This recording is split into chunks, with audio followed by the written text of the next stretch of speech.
Okay. And what I would say, I would just suggest everybody to put your view on speaker view, because when there's this many people, it's kind of disconcerting. It's nice to see whoever is here and say hello, which is what we did in the beginning. But then I would suggest that you put the speaker on speaker view, and then we get it's a lot less distracting, and that's what I suggest. So, good afternoon, everybody. My name is Randy Gelman. For those who don't know me, I'm the Yoshevet Rosh of Amit Israel, and it's my pleasure to welcome you to Amit Israel's lecture, Distance Yet Connected. Before I turn over the mic to Dr. Naomi Baum, I wanted to share with you how Reshet Amit has been operating during the Corona crisis. When schools were shut down, Reshet Amit was prepared and able to jump right into action. The innovative Gogia teaching methodology developed by the Reshet was critical for implementation of remote learning for all of our students in elementary and upper schools, with a special emphasis on the 70% of our students who live in the socioeconomic and geographic periphery. The Reshet also addresses the psychological and social impact of the Corona crisis, working to build a sense of resilience and support for the entire learning community, students, teachers, principals, and parents. Reshet Amit holds regular discussion groups with students, teachers, and parents to hear what challenges they are facing and to always be one step ahead in addressing their needs. And this continues to be especially relevant as the 11th and 12th graders return to the classroom now for critical Bagrut preparation. Amit is ensuring that our weaker students get the assistance they need to succeed and graduate with the ever important quality Bagrut certificate. The Corona crisis has shown Amit at its best. The pedagogical innovation, the values that our students imbue, the chiburim and kihila that we build, enabling Amit to be the leading educational network based on the Ministry of Education's educational picture. The emotional support that Amit has been providing during this period has been guided by Dr. Naomi Baum. Dr. Baum is an international consultant on trauma and resilience building, and we are thrilled to welcome her today. The technical matters Naomi's taken care of already, so I turn it over to you, Dr. Baum. Okay. So thank you all very much for coming in and listening today. And because the situation is so dynamic and so ever-changing, our topic from last week, distanced yet connected, is perhaps not exactly the topic that I would have chosen for today. So what we're going to do is combine, but basically what we're talking about here and what I've been talking about in many other webinars that I've given over the last month and a half, 2 months, is how best to deal with the Corona crisis, how it's affecting us, what we can do to help ourselves. And to that end, I'm going to share my screen, and hopefully this will work. Let's see. Yes. Okay. Let's see if I can see a few people, though. I'd like to see. Oh, oops. Let me just stop the share for a moment and go on gallery view, and then I think I'm going to share. Okay, let's try it again. Oh. Okay, there we go. That's what I wanted. Coping. So what we're going to be talking about today is coping with Corona, distanced yet connected. And yes, I am the consultant to Reshet Amit for all things connected to trauma and resilience. And I must say it has been a busy time, and it has been an extremely busy time in Reshet Amit. And it's actually been fascinating to watch and see how the schools have really come up and been very innovative in all sorts of things in the way they're handling this crisis, which is not a one-day crisis or a two-day crisis. Sometimes trauma is 1 or 2 days and then it's over, but it's really ongoing. And as things kind of change and roll out, I'm finding that this may be actually the most challenging part of the crisis, this transition into our newest phase. So let's just talk. I have not a very long PowerPoint. I hope it'll be about 15, 20 minutes, and then we will open up for conversation. I've gotten a few questions already. Please feel free to add your questions to the chat as we go along, and hopefully we will have a conversation towards the end of this, halfway through the hour. So what have we had? We've had quarantine, we've had lockdown, we've had no visits from children or grandchildren for many weeks, we've had no nights out, no lunches or dinners or coffees in bate cafe or restaurants. There's been hardly any weddings, bar or bat mitzvahs unless it's been an immediate family member. I can tell you that my granddaughter's bat mitzvah was pushed off. The public celebration, we had a family Zoom dance party to celebrate, but that wasn't quite what was on the cards before. And of course, there's been no shul, no synagogue, at least no formal shul. Many of us have privileged to participate in the porch minyanim, the park minyanim, the lamppost minyanim. They have all different kinds of names. And I think if you have been among those who've been able to participate, you know how much it's added to your life and to how much it's enriched it, and how going to synagogue or going to shul has really been missing for lots and lots of us. So that is what we have had. And how has this affected all of us? Well, it's very interesting. I'm getting reports from the field that people who tend to be anxious to begin with have been feeling pretty good over the past 6 to 7 weeks, because things have been very clear. We've been in lockdown. We know what we've been allowed to do and what we haven't been allowed to do. And despite the fact that there is corona around and lots of uncertainty, well, the people who tend to be anxious are already anxious. On the other hand, those of us who aren't so anxious normally have certainly felt an increase in anxiety. All of us have experienced a certain amount of fear. Are we going to get it? What will happen if we get it? Will we get very sick or not? A sense of lack of control. Many of us have experienced loneliness. The people who live alone, certainly, and even those who live in couples. We know the studies are showing that the stress levels among couples is way, way up. I've seen studies showing that in China, the level of divorce grew exponentially when they came out of lockdown, which isn't surprising. And that feeling of, what am I supposed to be doing? How am I supposed to live my life? What is supposed to give it meaning has been missing for many, many people.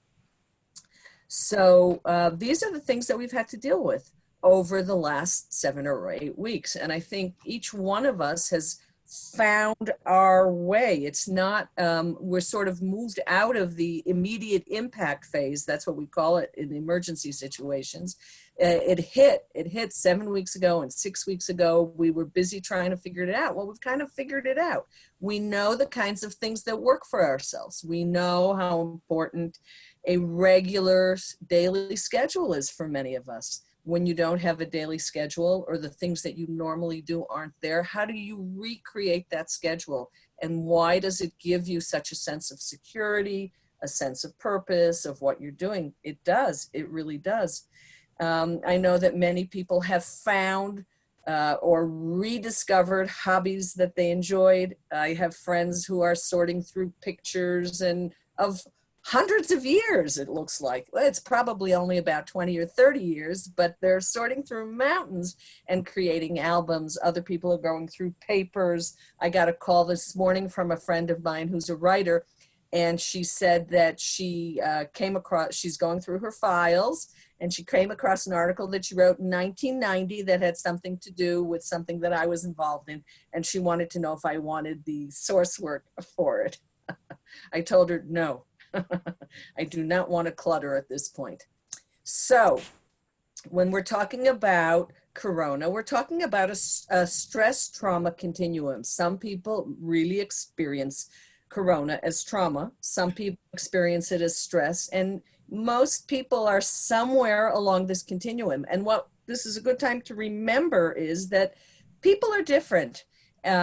People are always different. We look different from each other. We like different things. We like to do different activities, different foods, different ways of life.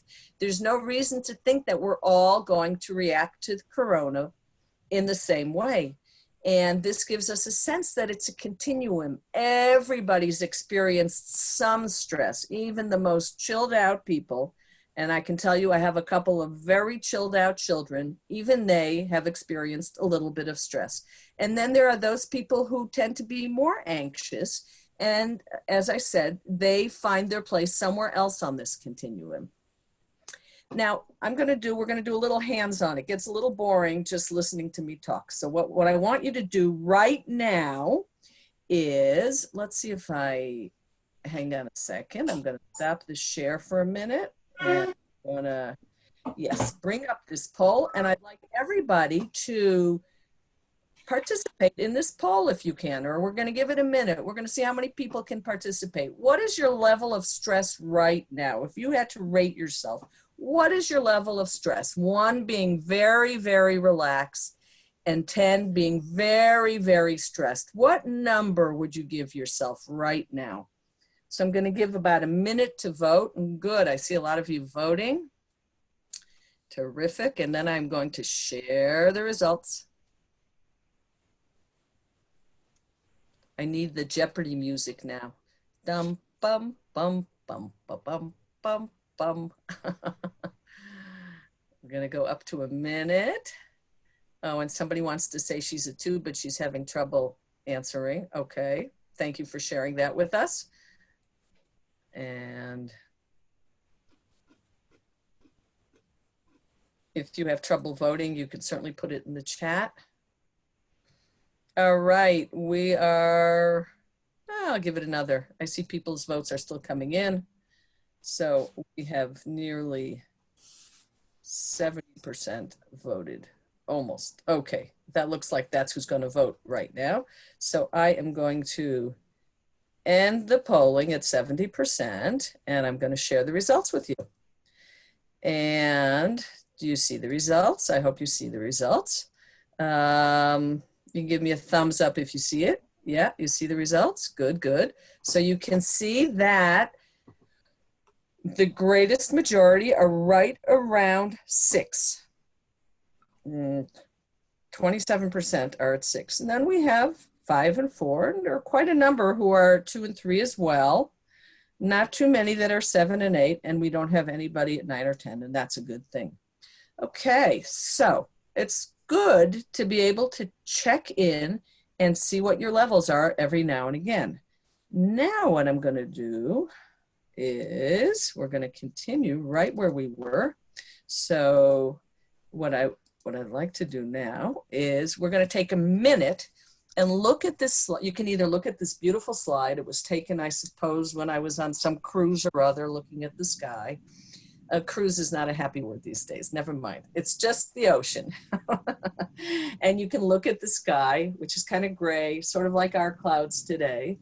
And if you prefer, you can close your eyes. I personally prefer to close my eyes. And we're going to spend 1 minute, exactly 1 minute breathing together. So I want you to put your hands on your laps and put your feet on the ground and just start to notice your breathing. You've been breathing all along, but now I want you to notice it. Notice your breath coming in through your nose. Hold it for a moment and slowly, slowly let it out. And you can do that again. You can count if you'd like. Sometimes people like to count. You can count 4 on the in-breath, 2, 3. Hold it for a moment. And then you can, oops, gonna mute whoever's not muted. Oh, okay. And back to our picture. Take another breath. In and out. And one last one. filling your lungs, letting the air go all the way down to your belly, and then slowly, slowly, slowly letting it out. Okay, and now I want you to again measure your stress level.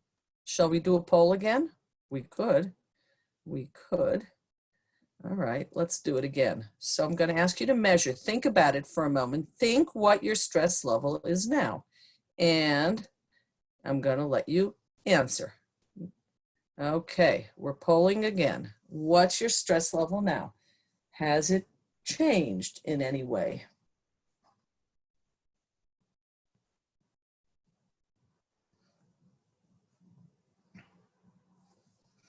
And again, I'm going to give it about a minute.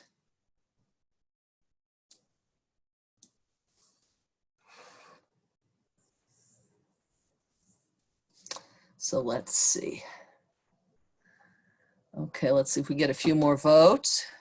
Let's see if we can get up to 70 like we did last time. We got a few more seconds.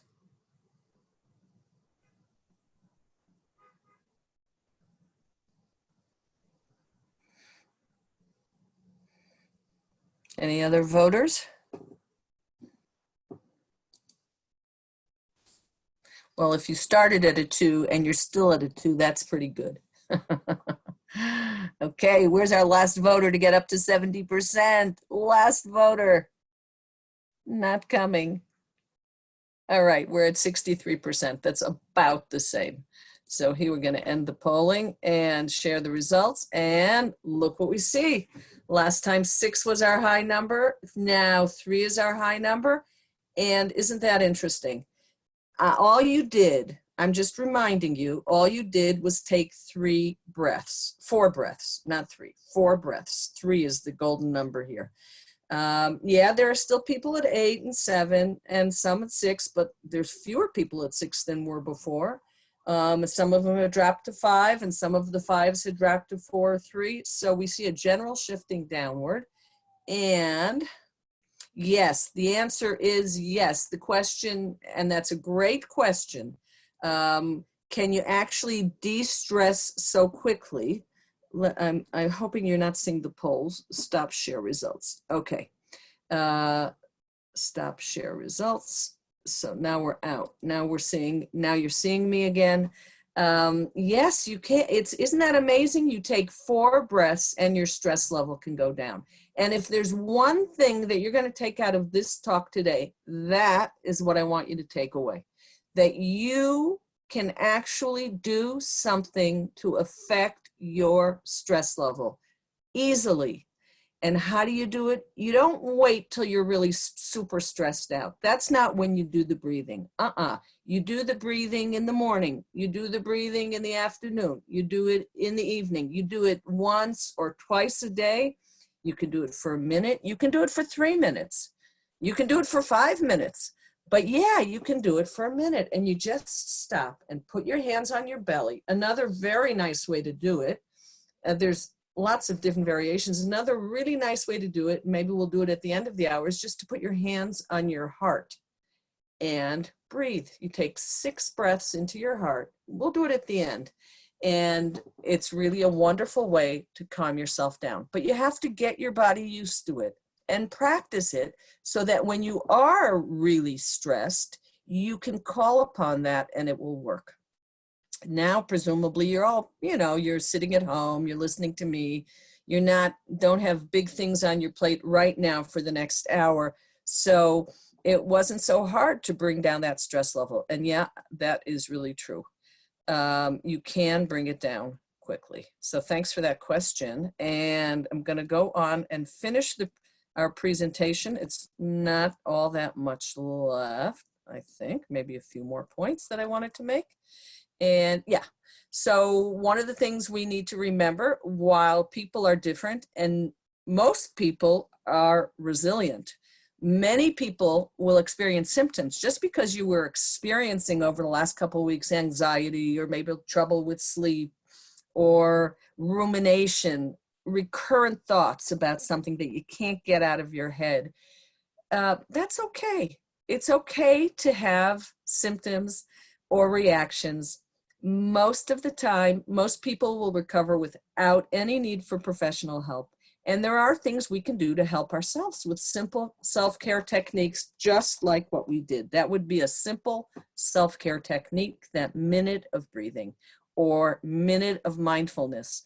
And I can share, I'll send to Randy after the session, paper I have, a handout with the minute of mindfulness, just to remind yourself how to do this.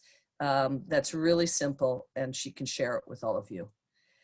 So I want to talk for a moment about resilience. I think resilience is probably my middle name because I've spent so much time talking about this over the last 20 years, from the days of the Second Intifada through the Second Lebanese War in Gush Katif, all the way up until the present time.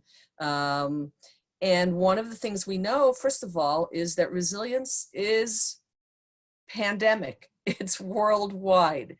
People are resilient. They're resilient here in Israel, and they're resilient in Nepal, and they're resilient in the United States.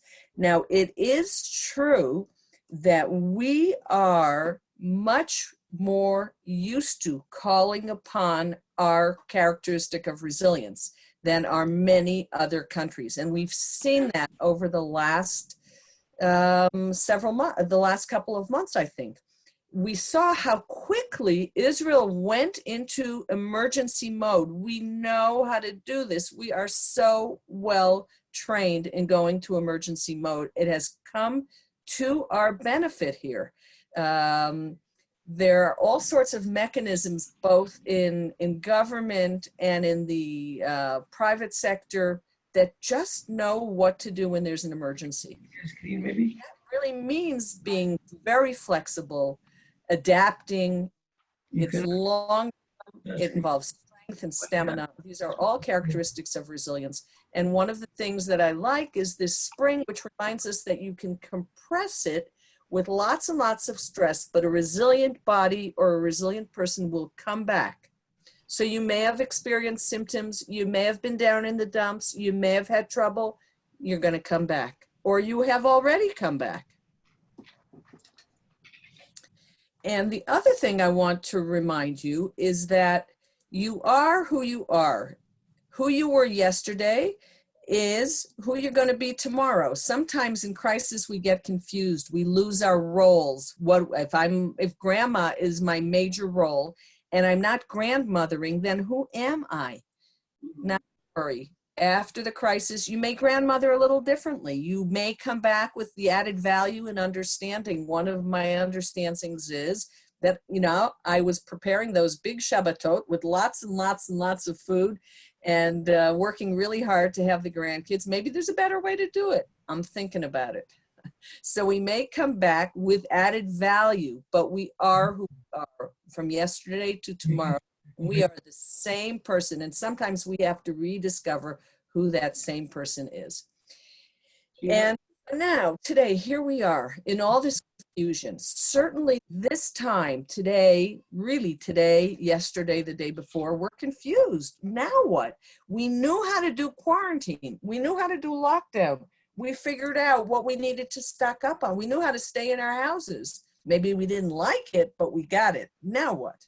So this time of transition may be the most difficult of all. And I want to think about it with you, about the kinds of things that I think are important to put your focus on and think about. I think the things that can help are flexibility.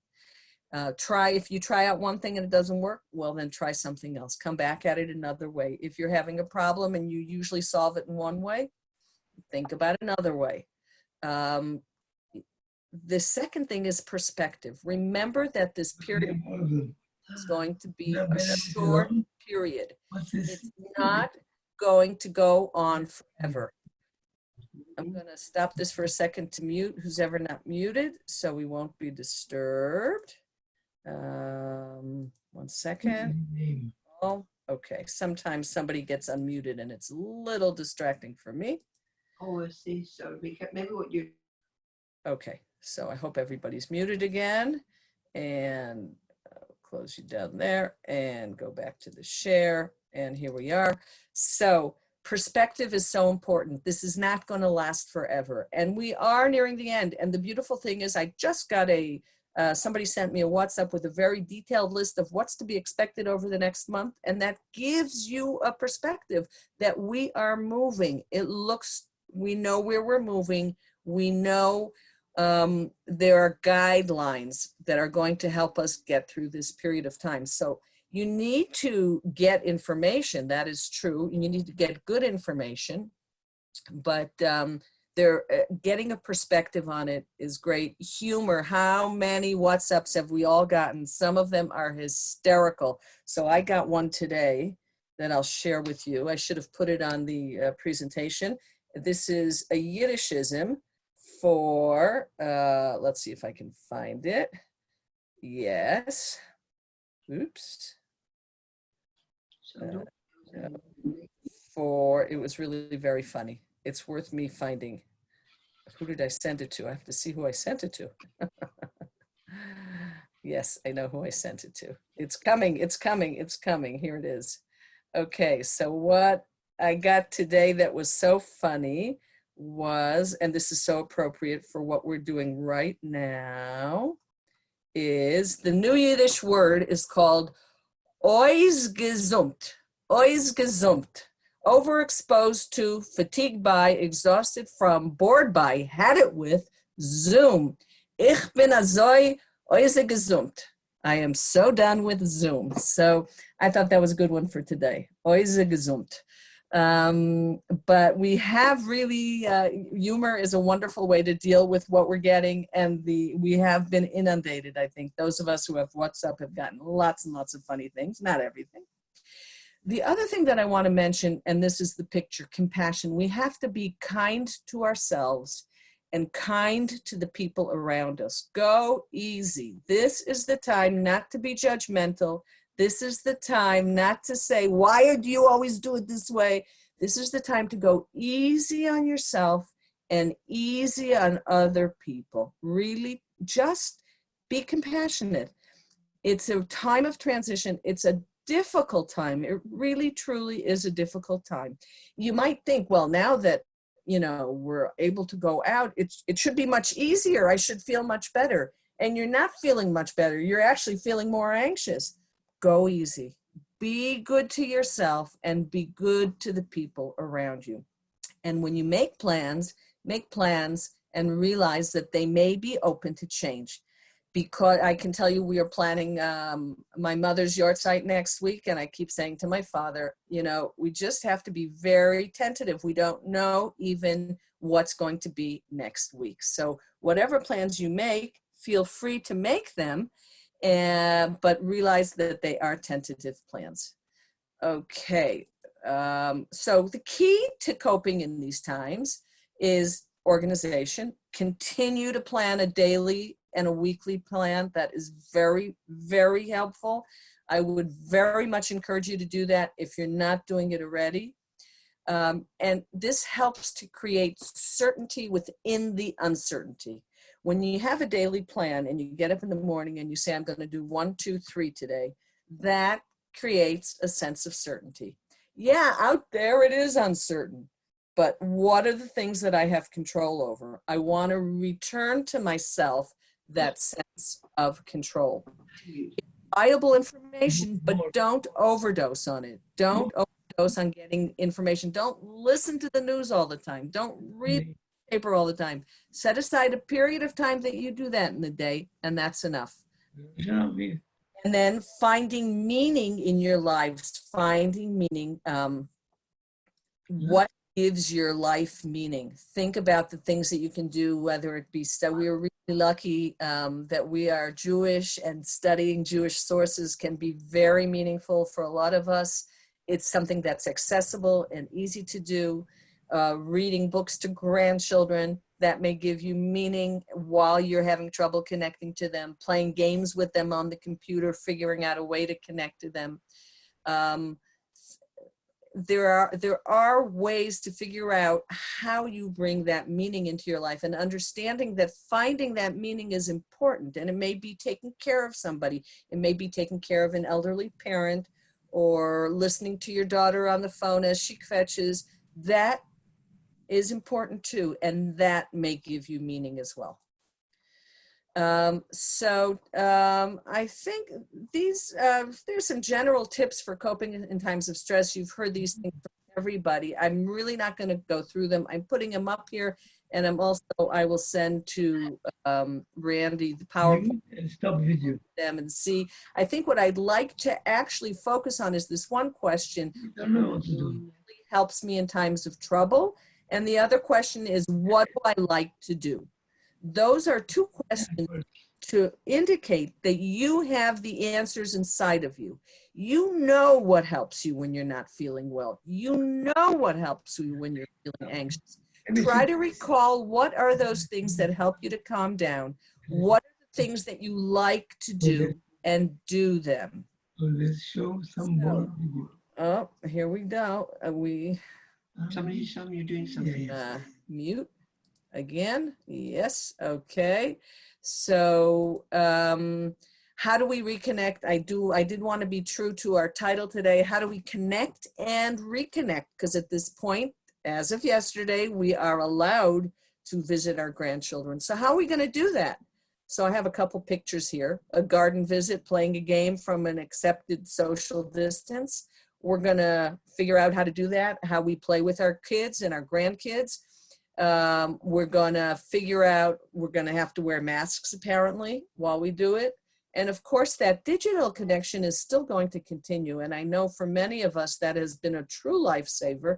And we can figure out how we can have that as an added piece in our lives. Maybe not the central piece, but it sure was nice getting together those Zoom meetings on Motzei Shabbat on Saturday night with all of my kids. I really enjoyed them, I have to say. And I think that maybe that's something that we will continue as we move back into regular life. So I am going to save the summary of, well, maybe we'll do it. I'll just do it. This is really just pictorial. What builds resilience? So here we have exercise, friends. What else? Well, I like this. This is combination of prayer and humor. I call it prayer, but it's really prayer and humor. Dear God, thank you for not letting cats fly. And here's humor. Pretty funny. And don't forget relaxation. And remember that when God closes a door, he always opens a window. Sometimes we feel stuck. Sometimes we feel really in a bad place. We have to look around and see where that window is and how we allow it to open, or we help it open, or we just let it open on its own. So with that, if anybody wants to write down my email, my website, you're welcome to do it. I'll leave it on for another second or two, and I'm happy to write it in the chat as well. And at this point, what I'd like to do is move over to questions. And we got a couple questions. Randy has sent me a couple of questions that I am going to answer. And then I would ask that you either write your question in the chat, or when we finish answering the ones that we have, you can open up your mic and ask a question. So I'm going to stop the share and come back to our audience. And yeah, so one of the questions we have is about leaving the security of home and how scary it is. And that's a great question. It is scary. And that is what I was saying. Up until now, it might have been really difficult being in quarantine. And it might have been, you know, very challenging on lots of levels. But we felt safe. We felt in control of our environment. We felt that we were not going to get corona if we stayed home. And some of us, you know, even did grocery deliveries to the house or had somebody deliver, and we were very careful, wiping things down and washing our hands. And now all of a sudden, it seems scary. So I think we have to go slowly. And I think, first of all, it's important not to feel like we have to preach to everybody. One of the things that I'm sort of encountering is this feeling that people have to feel like they have to tell other people what to do. I think, you know, we're supposed to wear masks in public places. And perhaps if you see somebody wearing a mask, not wearing a mask, and you're in the supermarket, I think it's appropriate to say, could you put your mask on? But aside from that, I think we're really in control of ourselves and not much else. And we can decide whether we continue to do our shopping online or whether we go to the grocery store. We can decide how and when we see our children. We can decide if we only want to see them in the garden with masks on. Okay. It's, you know, we need to decide what's right for us. And again, what may be right for you may be different for somebody else. Somebody who's more anxious may not be as open as you, and that's okay. That really is okay in this time of transition. I think that is going back to what I said.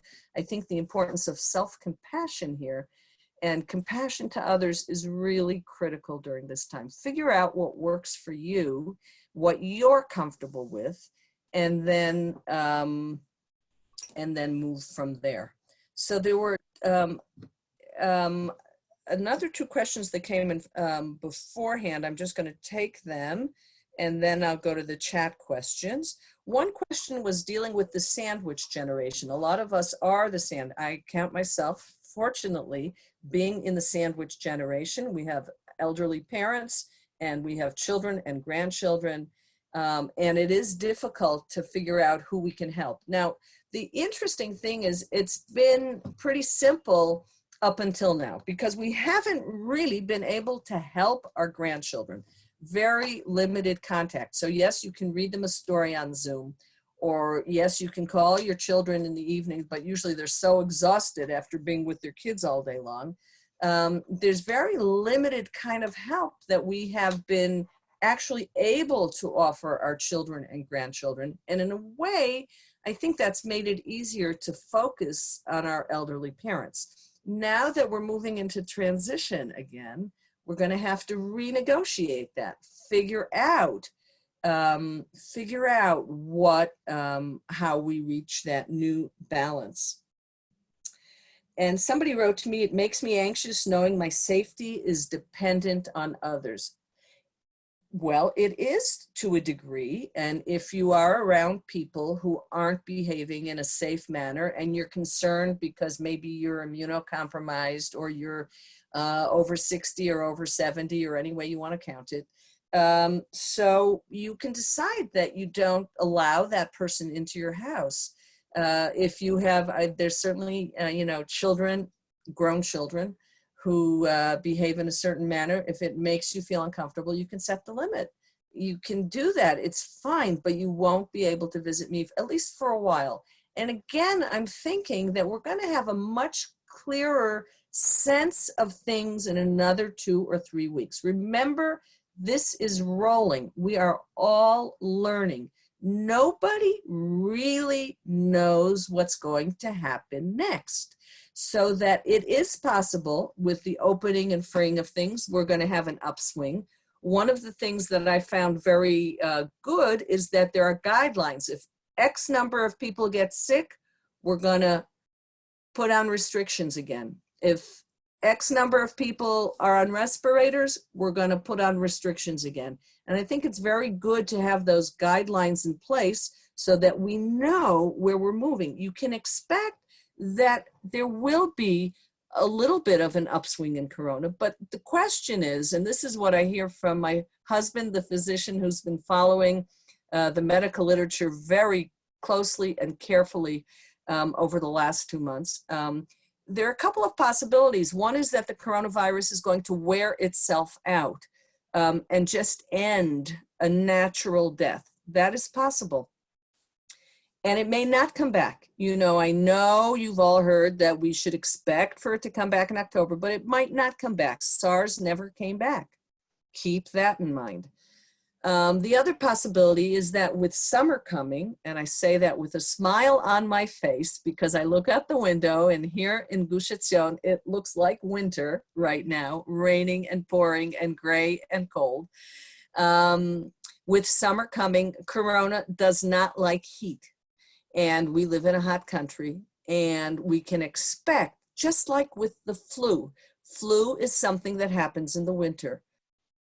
Probably corona is similar to that. So I think we can expect very naturally that the coronavirus is going to deplete itself or get less and less. It doesn't mean that it may go away completely, but you have to remember, and sometimes we forget this in all of the media, we think, okay, we get corona, we're going to die.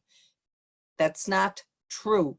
Most people, most of the time, don't die. You have to remember that. We kind of like have totally lost that. I spoke to a friend of mine who had corona, and she said that the corona wasn't bad at all. She had a sore throat. It was nothing. But the anxiety that went along with having it, the expectation that she was going to immediately be put on any minute, deteriorate and be put on a respirator, was so great that it was terrible. So I think, again, we have to get a little perspective back. It's really gone to the wind with all of our watching the media and listening, and now it's time to kind of get back our perspective and our balance. And each person is going to do it in their own pace and their own way, and that is fine. That is really fine. We try not to preach to other people what they should do. Figure out what works for yourself. Figure out what you need to feel comfortable today, and recognize that that may change over the next couple of weeks. Be open to the fact that things are changing all the time. When I talked about the importance of flexibility, that's what I'm referring to. So let's see what else we have here. When I've been walking around the block, I see many people without masks or carrying masks and not using them. Now that many things are open, I think the situation will become more lax. I can visit family, but what about being outside? So in general, being outside is much better than being inside. And you know, the whole question about how much masks really protect us or don't protect us is a good question. So again, you know, I can easily say to you, well, just try not to go near to those people if they're not wearing masks and that's a concern to you. But you know, I would say try not to obsess about it, or try to walk in places where there aren't that many people. If you can find a place where there are fewer people to walk, so do that. Take your car, get into your car and drive someplace where you can take a nice walk, where you feel that you're not being impinged upon. Certainly going outside and walking is very important. Physical activity is paramount. And I would encourage you very much to continue your physical activity. Okay, do we have another question? Anybody like to open up their microphone and ask a question? You're welcome to. Yes, Randy? Hi. For most people, things are going to ease up, and yet not for everybody. That is true. So how does one manage to continue the regiment and the closed up feeling that we have, knowing that it isn't going to change so much for all of us? Some of us are going to be self-distancing that is and definitely self-quarantining. And how do you handle that? And family members come in terms of offering support. Yeah, so certainly the people who are immunocompromised have, or, you know, they're, again, immunocompromised is not a black and white kind of thing. You either are or you're not. I mean, there's really severely immunocompromised people who are going through chemotherapy, people with leukemia, bone marrow transplants, those kinds of things. Those are severely immunocompromised people who have to really stay indoors at all costs, because for them, corona is truly a life-threatening disease.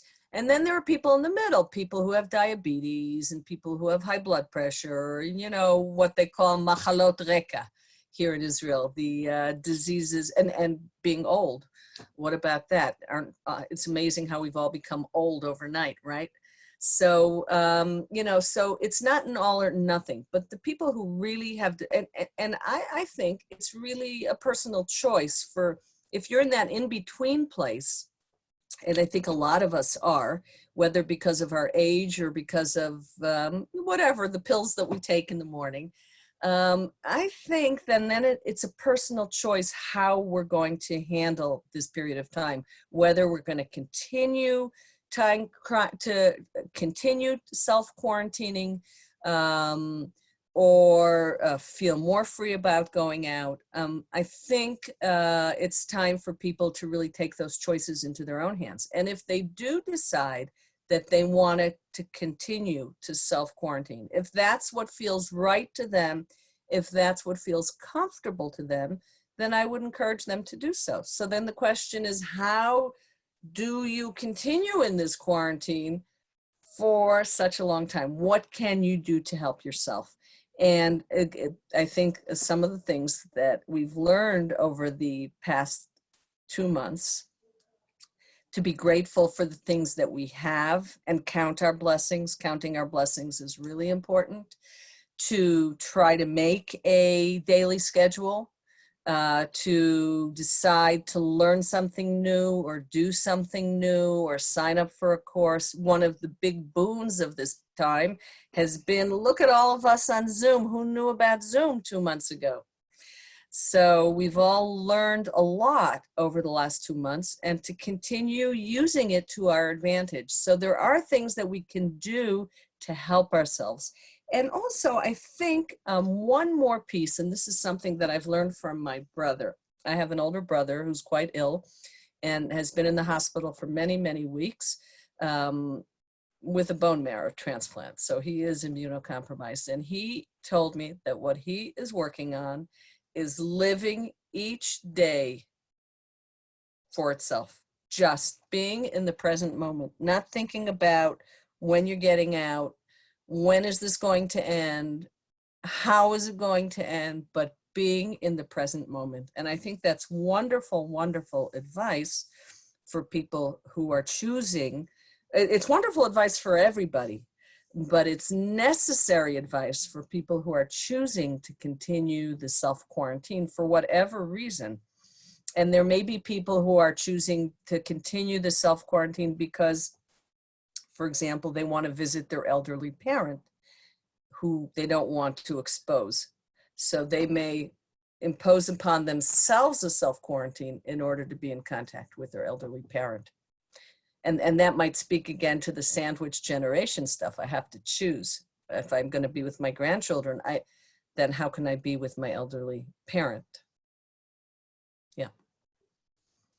Another question or two? We have time for another question or two. Anybody? I'm looking. Nothing on the chat. Anybody chatting? I see people crocheting. That's great. Anybody want to ask a question? You can raise your hand. I call upon you. Okay. Go ahead. You want to throw another one at me? Go ahead. Yeah, maybe helping your children deal with your grandchildren's fears or anxieties about what's going on, helping give them an understanding of why things are suddenly going to be changing. Okay, so what you're asking about is, in general, if I kind of can rephrase it a little bit, is how do we help our kids talk to our grandkids? And one of the things, how do we talk to them and explain to them? Or how do we talk to them? We're distant. Yeah, so one of the things we need to remember is that we have to talk to those kids and we have to explain how much we love them and we would love to see them, but why we're not doing it right now. And what can we do together? So I know that I've been reading my grandkids' books. For a long time, I was reading the little ones' books, and now I decided to switch to reading the older ones' books. So finding what works for you. For me, that works. Somebody wrote here on the chat, what about card playing? Did you mean card playing with your grandchildren? Because I think that's a great idea. If you could figure out how to play. I think that's figuring out how to play games with your grandchildren, but talk to them, communicate with them. And if possible, not only through their parents. Sometimes for us, it's easier to talk to our kids rather than the grandkids and say, well, how are the kids doing? But if you can have conversations with the grandkids too. I think that's really important. Let's see, what's in the, how about everything, what about playing mahjong? I don't know. I guess you could do that online. I'm not quite sure how. How about helping Amit students learn conversational English? That is a great idea, Edna. I'm turning that over to Randy because I think that's an excellent idea and a beautiful use of Zoom technology. If you have, Edna, we sent out emails before Pesach and after Pesach looking for volunteers. We have about 60 volunteers. wonderful. We are going to be pairing students, but not all the teachers and rakazot and rakazim have signed up students that are interested. So let's talk about how we can facilitate this working better, okay? Yeah, yes, We have the yes, volunteers on the ready. Okay, that is a wonderful thing to do. And somebody wrote here, there's so much to do, so much volunteer work. I think figuring it out, sometimes, you know, we have to recreate ourselves these days. And if we're choosing to stay home and we've been volunteering until now, how can we continue volunteering from afar? Sometimes we have to recreate ourselves, but I think it's possible. Talk with your friends, talk with people you know, and try to figure it out. Yes, the session is recorded, and I will get it to Randy, who will send it out. Thank you, Arnie, for your nice comments. And it's not about everything. How can I really help him? So, okay, so somebody is asking a question about a relative who's severely depressed. Now, we haven't really dealt with the issue of mental illness. There's no question that for some people, this has really, it could be they were depressed before and this just increases their depression, or it triggered a depression. There are people who need professional help even at this time. And if your relative is not getting professional help and you sense that he's severely depressed, I would strongly encourage helping him access most therapists are seeing people online. There are therapists that are also working in person. I know that it's opened up now in Israel so that if you sit at the appropriate distance, you can see a person face to face, but online work also works very, very well. So I would encourage, if you're really concerned about this person's mental state, sometimes it's important to see a professional. So I said that most people, most of the time, are resilient, but there are people who are not. There are people who sink into a depression and all sorts of other things. So there are mental health professionals with lots of experience, and I would encourage you to go for that. Let's just see if there's anything else here. Anybody else want to ask anything? Yeah, Flax?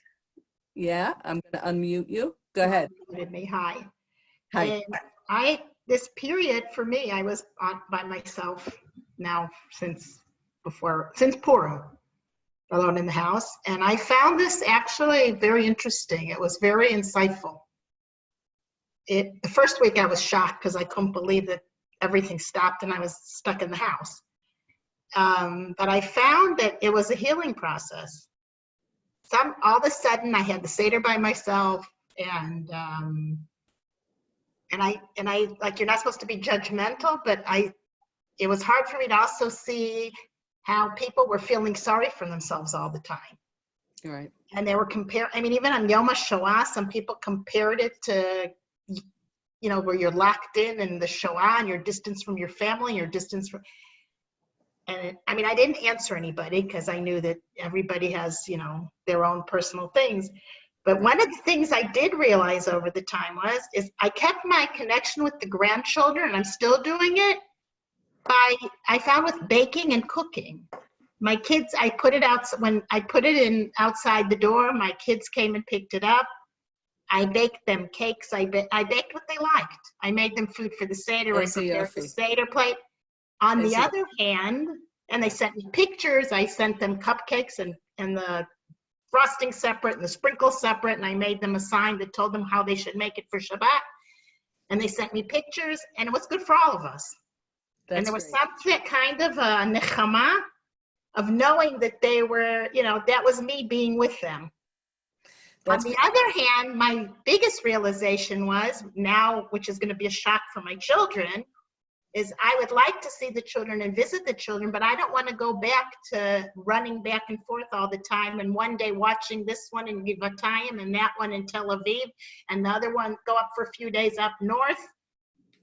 I don't want to do that anymore. right. So that's what I was saying. And now Yeah. I'm saying, but how do you do that without Yeah. feeling guilty? How do you do that without them being shocked?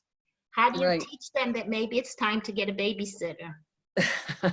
Okay, Connie, thanks for your question and your comment. And I think for a lot of us, it's been a time of new discoveries.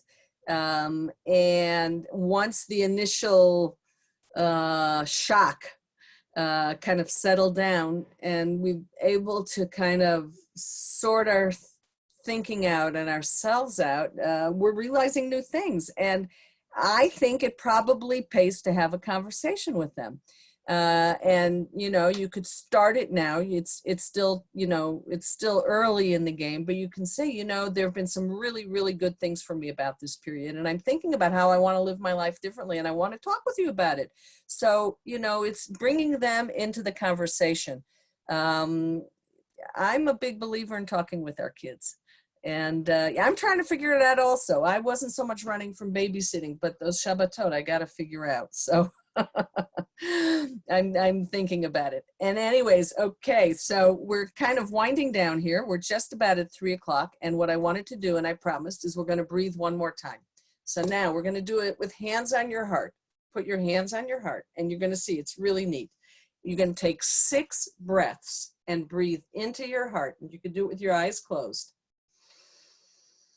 At your own pace. I'm going to count just so that we kind of remember to do 6. So that's 1.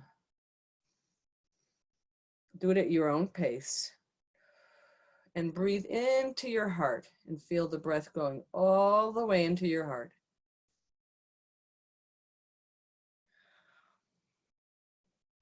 You can breathe in through your nose and out through your mouth. We're up to 4.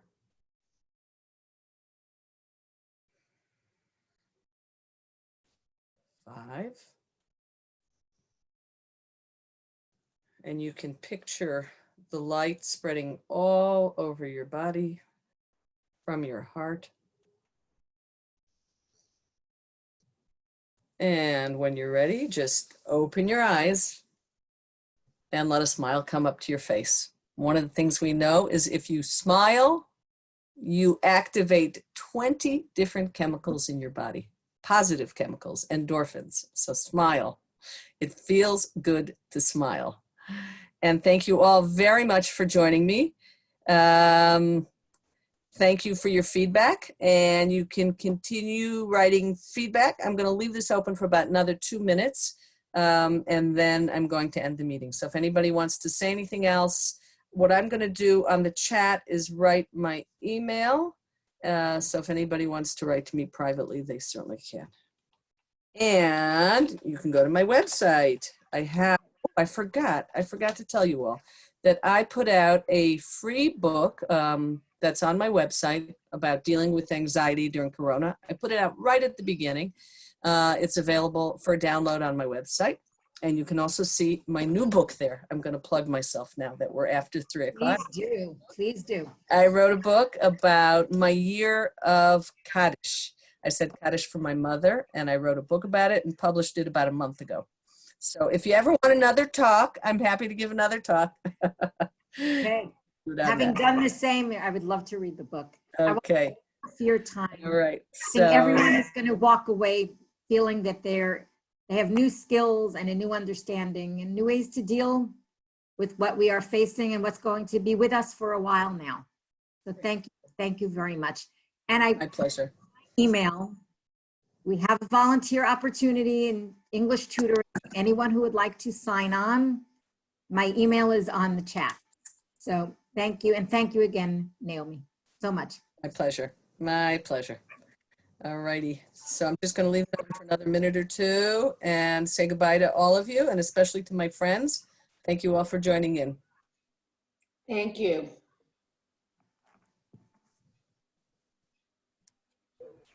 Stop the recording.